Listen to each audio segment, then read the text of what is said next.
दोस्तों, अगर आप मुसलसल बीमार रहते हैं और आपके तमाम तर चेकअप्स, तमाम तर रिपोर्ट्स आपकी ठीक हैं, लेकिन फिर भी समझ में नहीं आता कि हुआ क्या है, किस वजह से तबीयत खराब रहती है, तो आपने करना बस इतना है कि पहला कलमा आपने 12 मरतबा पढ़ना है।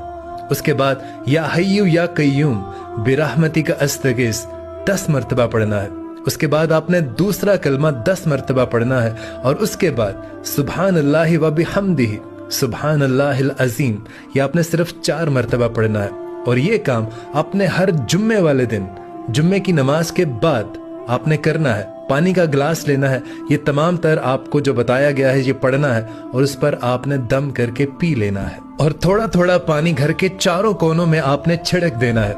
इंशाअल्लाह ताला घर के किसी भी फैमिली मेंबर पर अगर किसी भी तरह के असरात होंगे तो वो फौरन से ज़ाया हो जाएंगे। इस वीडियो को ज़्यादा से ज़्यादा शेयर कीजिएगा। जज़ाकल्लाह।